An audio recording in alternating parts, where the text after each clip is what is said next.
5,000 years ago, a conversation took place on a battlefield that changed human civilization forever. On one side, 18 armies preparing for war.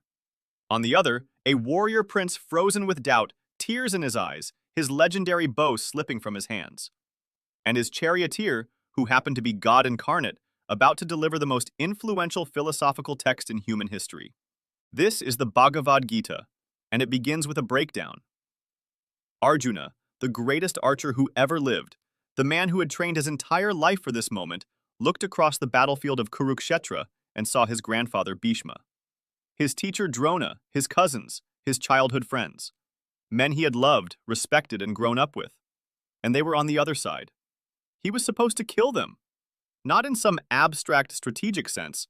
He would have to personally fire arrows into the bodies of men who had bounced him on their knee when he was a child. Arjuna's crisis was not cowardice. It was moral collapse. He turned to Krishna, his friend and charioteer, and said, "I cannot do this.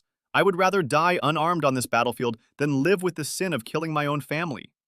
What kingdom is worth this? What victory could possibly taste sweet when it is seasoned with the blood of everyone I love?" He dropped his bow. He sat down in his chariot, and he wept.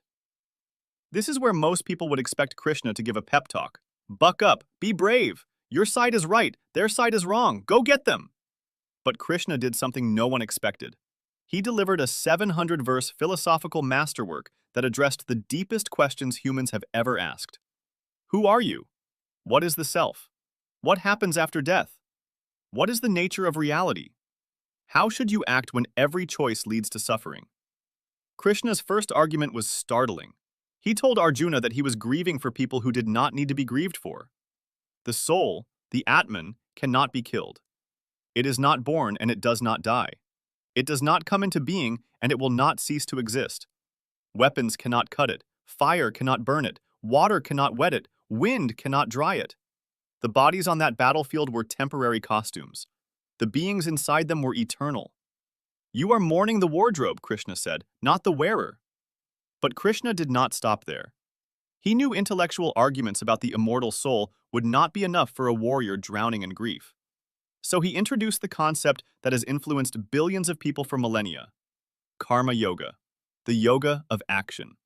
You have the right to perform your duty, Krishna told Arjuna, but you have no right to the fruits of that action. Do what you must do because it is right, not because of what you hope to gain from it. Detach the action from the outcome. This single idea is revolutionary even today. Krishna was saying that the anxiety, the paralysis, the suffering we experience does not come from the action itself. It comes from our attachment to results. A doctor who operates with full skill and attention, focused entirely on doing the surgery perfectly, is practicing karma yoga. A doctor who is distracted during surgery because they are worried about the malpractice lawsuit or the hospital review is attached to fruits. The action is the same. The internal state is completely different. Then Krishna went further.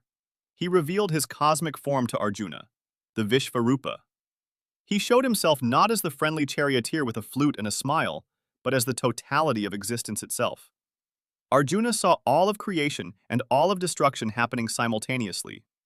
Millions of beings being born and dying in the same instant. Galaxies forming and collapsing. Gods and demons and everything in between, all contained within one infinite being. Arjuna was terrified.